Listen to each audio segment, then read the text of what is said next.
Assalamualaikum warahmatullahi wabarakatuh. Ketemu lagi di layar desktop bersama saya Andrian Nugraha. Dan kali ini kita kembali di segmen layar rakit PC ya. Kita akan rakitan PC kembali untuk subscribernya layar desktop. Kali ini dari Palembang atas nama Mas Robi Subroto. Seperti apa komponen-komponennya? Sebelum kita mulai rakit PC kali ini, bagi teman-teman yang belum subscribe channel layar desktop, bisa diklik dulu tombol subscribe-nya dan juga loncengnya sekalian ya, untuk terus support channel ini ke depan agar lebih baik dan lebih berkembang lagi. Oke. Berapa budget rakit PC kali ini dan apa saja komponennya? Langsung aja kita bahas satu-satu ya.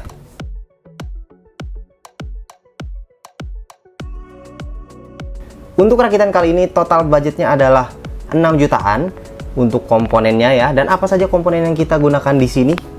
Yang pertama untuk prosesor ya. Di sini prosesor kita gunakan Ryzen 5 3400G. Ini adalah request tersendiri dari Mas Robi. Pengen Ryzen 5 3400G dengan Radeon RX Vega 11-nya pastinya ya. Jadi tentu saja karena dia sudah integrated dengan Radeon RX Vega 11, jadi kita tidak usah pakai eksternal VGA ya untuk awal-awal rakit, dan ke depan masih bisa dipasang eksternal VGA, tapi di awal-awal di sini kita tidak akan pakai eksternal VGA. Ryzen 5 3400G dengan 4 core 8 thread dengan base clock 3,7 GHz dan boost clock up to 4,2 GHz. Nah, nanti kita akan lihat performanya seperti apa. Tentu saja si Ryzen 5 3400G ini dengan Radeon RX Vega 11-nya untuk bermain game ya. Kita akan lihat. Nah, jadi kita akan pakai prosesor yang satu ini. Kemudian untuk motherboardnya, nah di sini motherboardnya kita akan gunakan sebuah motherboard yang istimewa ya dari ASRock, yaitu ASRock B450M Steel Legend ya. Ini motherboard sudah pernah saya review dan sudah pernah saya compare juga dengan pesaing-pesaingnya di rentang harga yang mirip dengan motherboard yang satu ini dengan chipset B450M. Ini adalah salah satu motherboard juara kalau menurut saya ya. Jadi dengan harga 1,5 jutaan, dia salah satu yang paling worth it yang ada di pasaran saat ini. Jadi Mas Robi akan pakai B450M Steel Legend ini dipasangkan dengan 3400G. Nanti kita coba tuningnya seperti apa, tweakingnya seperti apa dengan menggunakan motherboard yang satu ini ya. Oke, kemudian berikutnya untuk RAM. Nah, di sini RAM kita gunakan 16 GB. Jadi Mas Robi ini ingin pakai 16 GB, nggak mau 8 GB aja, jadi pengennya agak lebih tinggi RAM-nya.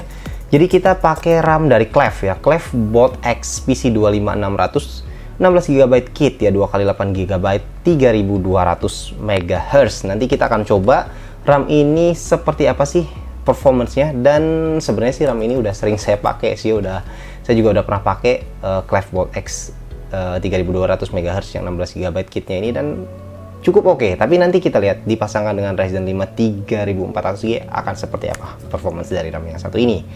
Jadi ini untuk RAM-nya. Kemudian untuk storage, yang pertama untuk SSD, kita pakai SSD SATA yaitu dari Adata S650 240 GB. Di sini untuk OS-nya nanti kita akan install di sini. Kemudian untuk storage yang lainnya kita akan pakai hard disk ya. Hard disk dari Seagate Barracuda 500 GB aja. Ini hard disk yang akan kita pakai.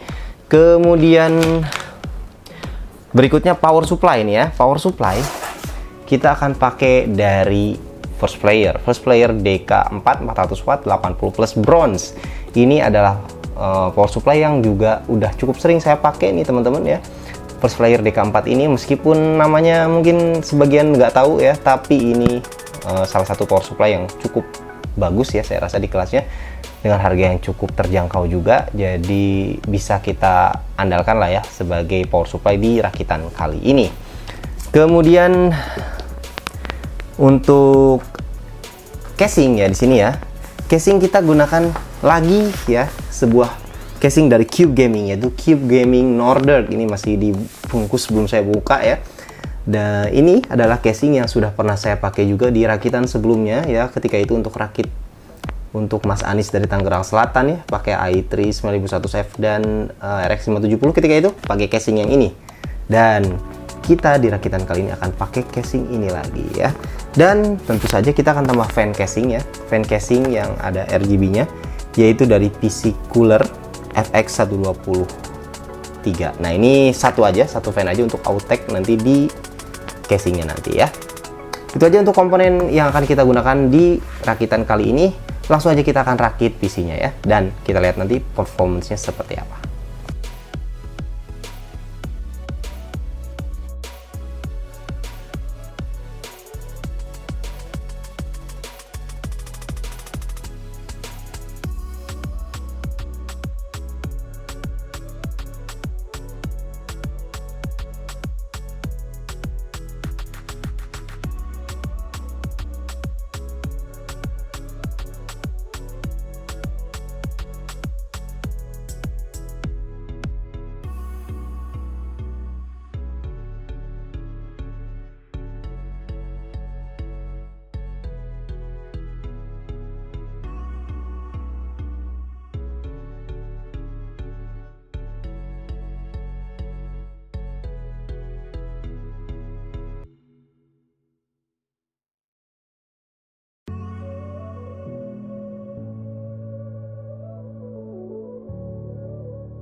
Oke teman-teman, langsung aja kita bahas mengenai gaming performance dari PC rakitan kita yang satu ini ya. Jadi di sini kita coba jalankan 5 game, yaitu 2 game AAA dan juga 3 game e-sport ya. Untuk game pertama langsung aja kita mulai dengan game AAA dulu. Kita coba dengan game yang agak cukup berat, yaitu Battlefield 5 ya. Battlefield 5 di resolusi 1080p dengan preset grafik low ya. Di sini bisa mendapatkan rata-rata FPS sekitar 48 FPS. Nilai yang saya rasa cukup oke untuk kelas PC seperti ini karena ini sama sekali tidak menggunakan eksternal VGA ya. Jadi menggunakan Radeon RX Vega 11 di sini bisa mendapatkan rata-rata FPS 48 untuk game Battlefield 5 ya. Jadi tanpa eksternal VGA di sini. Kalau kita coba flashback ketika kita rakit dengan Ryzen 3 3200G dengan Radeon Vega 8 ya ketika itu di game Battlefield 5 mendapatkan rata-rata sekitar 32 FPS. Jadi Radeon Vega 11 di sini lebih unggul pastinya ya dibanding Radeon Vega 8 yang dimiliki oleh Ryzen 3 3200G. Kemudian langsung kita masuk ke game yang kedua, yaitu Far Cry New Dawn ya. Di game Far Cry New Dawn yang sedikit lebih berat daripada Battlefield 5, itu kita jalankan di 1080p hanya mendapatkan FPS 28 rata-rata ya di game Far Cry New Dawn ini. Nah, kita coba turunkan resolusi ya ke 900p. Di 900p itu FPS-nya naik sedikit ke 36 ya. Dan kalau mau sedikit lebih playable lagi, kita bisa mainkan di 720p dengan rata-rata FPS sekitar 48. Jadi dengan settingan low di 3 resolusi itu saya rasa paling pas kalau untuk PC seperti ini. Kalau main Far Cry New Dawn itu di resolusi 720p atau 900p itu masih playable banget. Tapi kalau di resolusi 1080p mungkin agak-agak kurang ya, masih di bawah 30 fps untuk PC ini performance-nya di game Far Cry New Dawn atau yang sekelas Far Cry New Dawn itu. Dan langsung kita masuk ke game berikutnya yang kelas yang sesungguhnya ya dari PC yang satu ini, yaitu game e-sport. Kita mulai dengan game yang lagi cukup happening sekarang, yaitu Valorant ya. Di game Valorant ini dengan resolusi 1080p dan settingan maksimum atau high ya di game Valorant ini mendapatkan rata-rata FPS sekitar 91 FPS. Nilai yang oke banget ya untuk kelas PC seperti ini. Jadi di game e-sport seperti Valorant ini bisa mendapatkan rata-rata FPS yang cukup lumayan tinggi ya di 91an FPS dengan settingan maksimal atau high. Kalau kalian mau lebih baik lagi, kalian bisa turunkan settingan ke medium ataupun low untuk dapat FPS yang lebih kompetitif di game Valorant ini ya.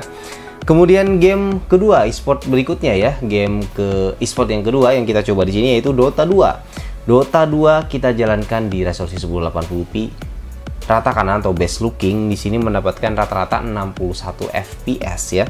61 FPS di game seperti Dota 2 ini dengan kondisi settingan preset grafik best looking ataupun rata kanan, saya rasa pencapaian juga cukup bagus juga ya. Dan kalau kalian mau lebih kompetitif lagi-lagi, kalian bisa turunkan settingannya ke medium ataupun low agar mendapatkan FPS lebih tinggi, agar lebih kompetitif ya. Dan game terakhir kita coba CSGO ya. CSGO dengan resolusi 1080p kita setting rata kanan ya. Di game CSGO ini itu rata-rata FPS-nya sekitar 60 sampai 90-an FPS ya, dengan pencapaian saya rasa cukup lumayan bagus juga di game CSGO ini. Settingannya rata kanan. Kalau kalian mau lebih kompetitif seperti halnya game Dota 2 maupun Valorant tadi, kalian bisa turunkan settingannya sehingga dapat FPS lebih tinggi.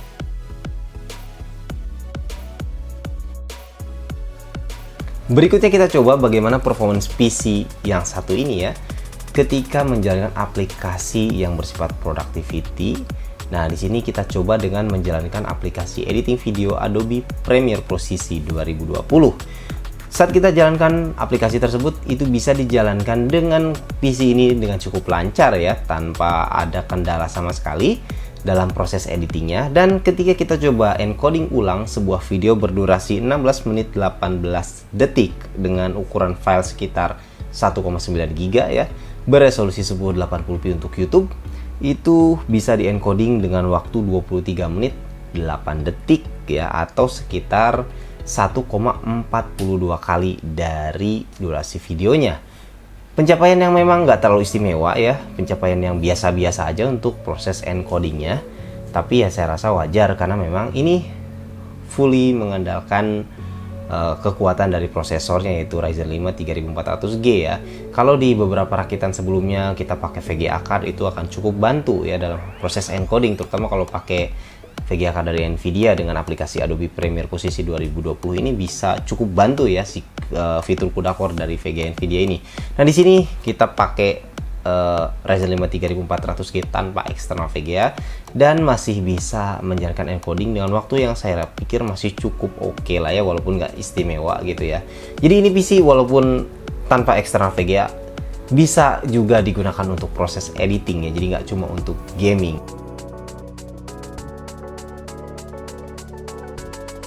Berikutnya seperti biasanya khasnya di layar desktop ya, kita akan bahas mengenai konsumsi listrik dari PC yang satu ini.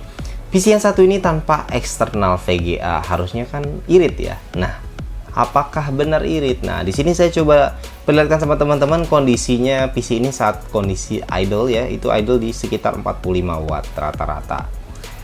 Dan ketika gaming load, nah di sini saya coba jalankan gamenya adalah game Valorant aja, karena game yang mungkin akan cukup banyak dimainkan oleh teman-teman ya, game-game semacam Valorant ini.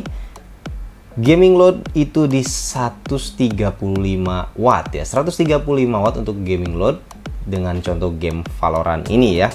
Jadi dengan 135 watt ini irit atau enggak ya, kita coba convert ke rupiahnya ya. Jadi seperti biasa kita coba dengan 3 kondisi ya, simulasi 3 kondisi, 3 jam per hari pemakaiannya, 6 jam per hari ataupun 12 jam per hari. Nah, jika teman-teman memakai PC sekelas ini ya dengan 3400G dengan pemakaian 3 jam per hari, maka biaya listrik yang harus teman-teman keluarkan itu adalah sekitar Rp17.553 per bulannya, 17 ribuan per bulan kalau kalian 3 jam per hari pakai PC sekelas ini ya. Kalau 2 kali lipatnya 6 jam per hari per bulannya, maka kalian akan bayar sekitar 35 ribuan rupiah gitu ya, 35.000 per bulan. Gimana, murah nggak? Dan kalau misalnya kalian adalah gamer sejati yang 12 jam sehari kalian main game ya, setengah hari waktu kalian habis buat main game, di sini biaya bayar listriknya adalah sekitar 70 ribuan rupiah. Jadi 70 ribu rupiah per bulan kalau setengah hari atau ya 12 jam kalian main game terus semacam game Valorant ini.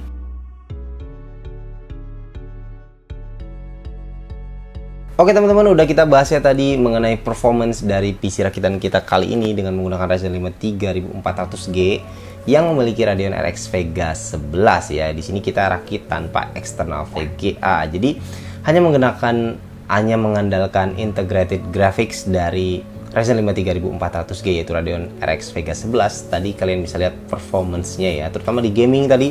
Jadi PC ini cocok sekali untuk game-game e-sport ya, memainkan game-game e-sport itu sangat pas dimainkan dengan PC seperti ini. Nah, kalau untuk game-game AAA ada sedikit note di mana kita untuk game-game sekelas Battlefield 5 tadi yang kita coba itu masih bisa dimainkan di resolusi 1080p dengan settingan low tapi ya. Dan kalau kalian mau mainkan game yang lebih berat dari Battlefield 5 seperti contohnya tadi Far Cry New Dawn, itu kalian di resolusi 1080p dengan settingan low saja itu mungkin agak kurang FPS yang bisa di bawah 30. Jadi untuk gaming experience lebih baik kalian bisa turunkan ke resolusi 900p ataupun 720p ya. Karena memang di sini kita tidak menggunakan eksternal VGA, jadi hanya menggunakan Radeon RX Vega 11 saja. Jadi performance-nya ya seperti itu gitu ya. Nah, dengan performance yang seperti itu untuk gaming ya, jadi cocok untuk e-sport. Jadi ini ditujukan sebenarnya untuk gaming e-sport ya kalau PC. Kalau kalian memang merakit PC seperti ini gitu ya. Nah, untuk editing performance-nya tadi juga dengan performance editing sekitar waktu encoding dibutuhkan sekitar 1,4 kali dari durasi video, itu pencapaian yang lumayan lah ya untuk PC yang seperti ini tanpa eksternal VGA. Dan konsumsi listrik yang cukup irit ya, hanya 135 watt saat gaming load ya, dengan contoh menjalankan game Valorant tadi ya yang kita coba. Nah, jadi dengan konsumsi listrik yang lebih irit, gamingnya cocok untuk e-sport, editing yang lumayan juga gitu kan, PC seperti ini masih layak lah saya rasa dipertimbangkan. Walaupun tentu kalau kalian mau ngejar performance ya, tujuannya utamanya performance, maka opsi menggunakan prosesor lebih murah dan pakai eksternal VGA itu akan lebih baik ya. Misalnya eksternal VGA nya kalian pakai yang second gitu kan, Jadi kalian bisa dapatkan dengan budget yang kurang lebih mirip atau bahkan di bawah ini, tapi performance sedikit lebih baik gitu kan. Nah, tapi kalau kalian mau upgradability yang lebih baik, kemudian irit listrik, ya ini bisa kalian ambil opsi ini gitu ya. Nah, untuk PC kita kali ini menghabiskan total budget sekitar 6,7 juta rupiah ya. Jadi totalnya 6,7 juta dengan Ryzen 5 3400G yang harganya sekarang udah cukup tinggi ya, jadi di atas 2,6 juta ya, jadi harga yang lumayan tinggi untuk sebuah prosesor sekelas Ryzen 5 3400G ya. Dengan total budget 6,7 juta ini ya, saya rasa memang performance-nya kalau kalian mau yang kejar performance, sebenarnya kalian bisa ambil opsi lain, yaitu dengan pakai prosesor yang lebih murah tapi pakai eksternal VGA ya. Misalnya kalian bisa ambil opsi pakai i3 10100F ya, yang harganya lebih murah pastinya, dan kalian bisa alokasikan budget untuk beli VGA second misalnya di situ. Maka kalian akan dapat performance yang lebih baik sebenarnya.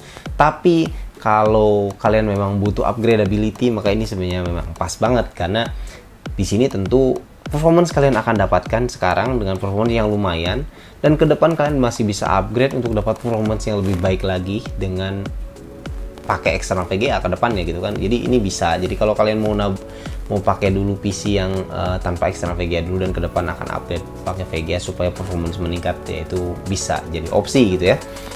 Jadi segitu budgetnya. Dan kalau misalnya kalian punya budget lebih murah nih ya, kalian pengen pakai Ryzen 5 3400G tapi kalian mau budgetnya lebih murah lagi dari ini, kira-kira bisa berapa budgetnya? Nah, kalau kita coba pangkas beberapa komponen di sini, maka sebenarnya bisa di bawah 6 juta pun masih bisa ya. Contohnya di sini kan pakai RAM 16 GB. Nah, kalau kalian mau pakai 8 GB saja, maka itu kalian bisa pangkas sekitar 300 ribuan di situ ya. Kemudian di sini juga pakai SSD 240 ya. SSD 240 kalau kalian pakai 120 aja itu bisa turun sekitar 200 ribuan. Jadi itu udah pangkas 200. Jadi udah 500 ribu kalian akan turun budget di situ. Kemudian kalau kalian mau turun lagi di sini, motherboard pakai B450M Steel Legend, harganya 1,5 jutaan lebih ya. Kalau kalian mau pakai B450M Gaming contohnya ya, dari Gigabyte yang harganya sekitar 1,3an, kalian bisa turunkan 250 ribu juga dari situ ya, 250 sampai 300 ribu. Jadi total udah 500 tadi tambah 300, 800 ribu kalian bisa turunkan di situ ya. Dan yang terakhir casing, di sini casing pakai harga 450 ribu, kalian cari yang 300 ribu aja, turunin 150 ribu, jadi udah 950 ribu lebih murah. Jadi itu bisa di bawah 6 juta untuk rakitan PC dengan Ryzen 5 3400G sebenarnya ya, tapi tentu saja dengan beberapa part itu dipangkas budgetnya. Jadi lagi-lagi memang kalau rakit PC itu tergantung kebutuhan, tergantung pengennya juga. Kadang kan ada yang pengen pakai motherboard ini, ada yang pengen RAM-nya 16 GB, ada yang pakai SSD-nya saya pengen segini gitu kan. Jadi itu yang membedakan sehingga total budgetnya menjadi beda ya. Jadi seakan-akan waduh kemahalan, tapi ternyata memang speknya lebih tinggi gitu kan. Jadi itu aja ya secara budget untuk PC yang satu ini. Itu aja untuk rakitan kita kali ini teman-teman. Mudah-mudahan bisa memberi manfaat buat teman-teman di rumah. Terima kasih teman-teman sudah menonton. Jangan lupa untuk like, share, dan juga subscribe. Sampai jumpa di video berikutnya. Assalamualaikum warahmatullahi wabarakatuh.